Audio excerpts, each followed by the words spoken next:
Very good morning, student. This is the fourth video. Now understand the Vice President of India. The Vice President elected for 5 years. Election method is similar to that of the President. The only difference is that members of the state legislature are not part of the electoral college. May be removed from his office by resolution of the Rajya Sabha passed by majority and agreed to by the Lok Sabha. Act as an ex officio chairman of the Rajya Sabha. Means the Vice President of India is a ex officio chairman of the Rajya Sabha and take over the office of the President where there is vacancy by reason of death, resignation, removal by the impeachment or otherwise. मतलब presidents को ये presidents के बदले भी काम कर सकता है अगर मान लो प्रेसिडेंट्स को किसी इम्पीचमेंट या हटा दिया गया प्रेसिडेंट ऑफ इंडिया की डेथ हो गई हो, राइट, या महाभियोग द्वारा हटा दिया गया हो, तब जो वाइस प्रेसिडेंट है जिसे उपराष्ट्रपति कहते हैं वो उनकी जगह लेता है कुछ टाइम के लिए, राइट। या प्रेसिडेंट ऑफ इंडिया ने क्या कर दिया हो, इस्तीफा दे दिया हो, रेजिग्नेशन दे दिया गया। Head of the council of minister होता है। The president's exercise his power only on the advice of the council of minister.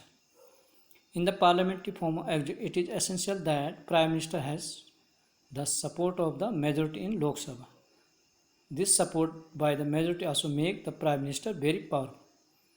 Decided who will be the minister in the council of ministers. Allocate ranks and portfolio to the minister, means head of the council of minister. Do you understand it? Depending upon the seniority and political importance, the minister are given the rank of the cabinet minister, minister of the state or deputy minister. In the same manner, chief minister of the state choose the minister from their own party or coalition.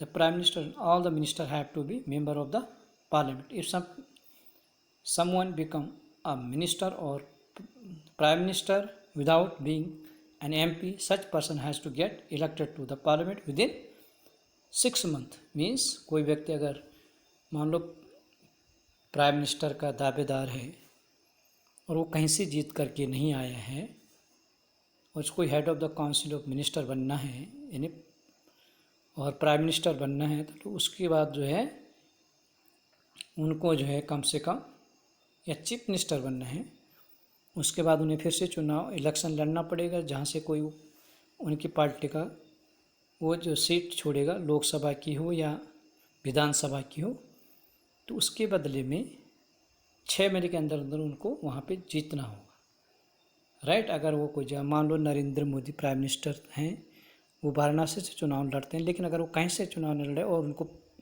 Prime minister बना दिया जाता है तो उनको फिर से कहीं India के किसी भी लोकसभा MP यानी मेंबर ऑफ पार्लियामेंट का चुनाव 6 महीने में जीतना होगा, ठीक है। वो कंडीशन है उनके लिए, सबके लिए।